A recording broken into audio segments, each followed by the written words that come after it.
Share market learning channel में आप लोगों को स्वागत है। जो लोग चैनल में नए आए हैं उसको कहूँगा प्लीज़ चैनल को सब्सक्राइब कीजिएगा, लाइक कीजिएगा, बेल आइकन को प्रेस कीजिएगा तो नोटिफिकेशन जल्दी आपके पास पहुंच जाएगा। अभी हम लोग एक ब्रेकिंग न्यूज़ के बारे में बात करेंगे। ब्रेकिंग न्यूज़ तो है, उसके साथ साथ उसको शॉकिंग न्यूज़ भी कर सकते हैं। चलिए न्यूज़ क्या है वो पहले देख लेते हैं। ये जो दो आदमी है कौन है? एक अंबानी जी है, एक अदानी जी है, जो इंडिया का बिलियनियर है। ये दोनों एक दूसरे का कंपटीटर है, लेकिन ये दोनों सुनने में आ रहा है कि एक साथ एक बिजनेस में एंट्री कर रहा है। एग्रीमेंट भी हो चुका है। ये शॉकिंग न्यूज़ नहीं तो और क्या न्यूज़ है? इसलिए मैंने कहा है ब्रेकिंग न्यूज़ के साथ साथ ये शॉकिंग न्यूज़ भी है। चलिए न्यूज़ को देख लेते हैं क्या न्यूज़ है। देखिए ये आर्टिकल देखें तो Adani Ambani collaboration RIL picks 26% stake in Adani power project. कहाँ से दिखा रहा हूँ ये आपको? बिजनेस स्टैंडर्ड से। लेकिन ये न्यूज़ चैनल देखें तो in a first Mukesh Ambani and Gautam Adani collaboration power project. Hindustan Times. Reliance acquire 26% stake in Adani power project. Times of India. ये जो न्यूज़ आ रहा है ये ऑफिशियली है। देखिए ऑफिशियली न्यूज़ है कि नहीं है ये दिखाने के लिए आपको BSC के साइट में जाना पड़ेगा। तो मैंने ऑलरेडी BSC में साइट के जाके वहाँ से जो PDF है वो डाउनलोड कर लिया है, क्योंकि ऑफिशियल खबर होगा तो कंपनी को BSC और NSE को जानना पड़ता है, क्योंकि वहाँ से ही शेयर होल्डर लोग सब जान सकते हैं ये जो खबर आ रहा है निकल के ये ऑफिशियली है कि अनऑफिशियली है या रिपोर्ट के माध्यम से आ रहा है। देखिए BSC और NSE को अदानी पावर ने लेटर भेज दिया, तो ये कह सकते हैं हम लोग कि ये ऑफिशियल न्यूज़ है। देखिए न्यूज़ क्या दिखा रहा है ये।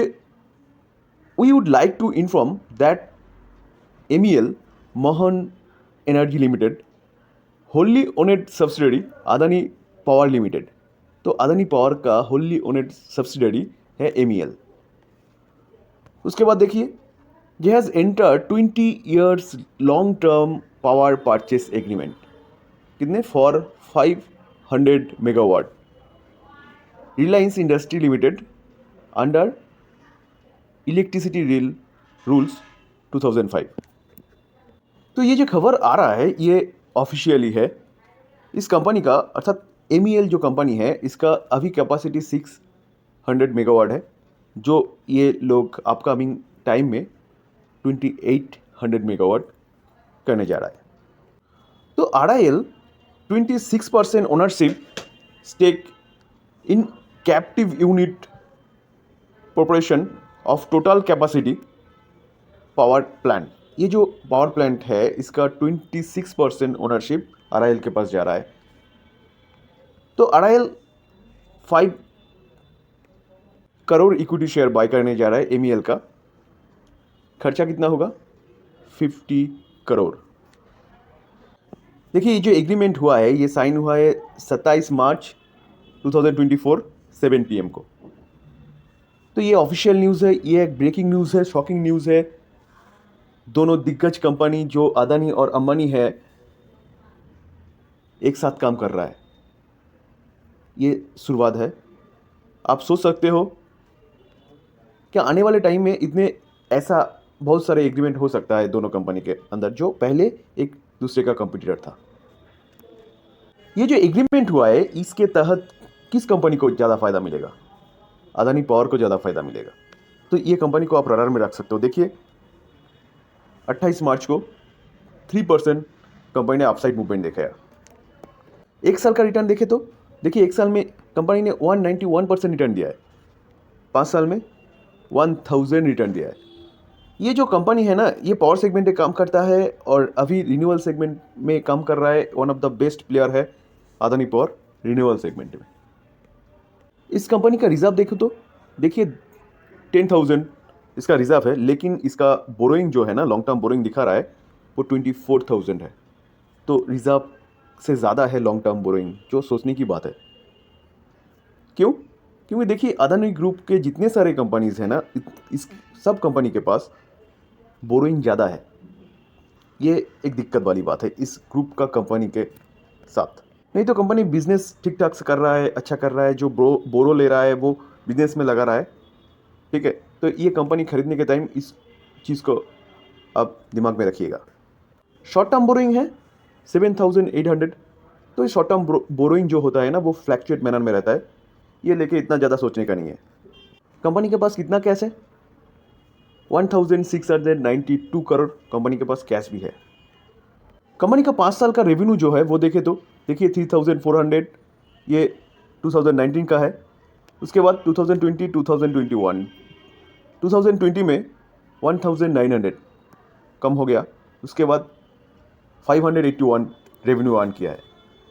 तो उस टाइम कोविड था, इसलिए लॉकडाउन था, तो उस टाइम ऐसा हुआ है। देखिए उसके बाद क्या हुआ है, 500 हो गया 31,700, उसके बाद 31,000 हो गया 41,200।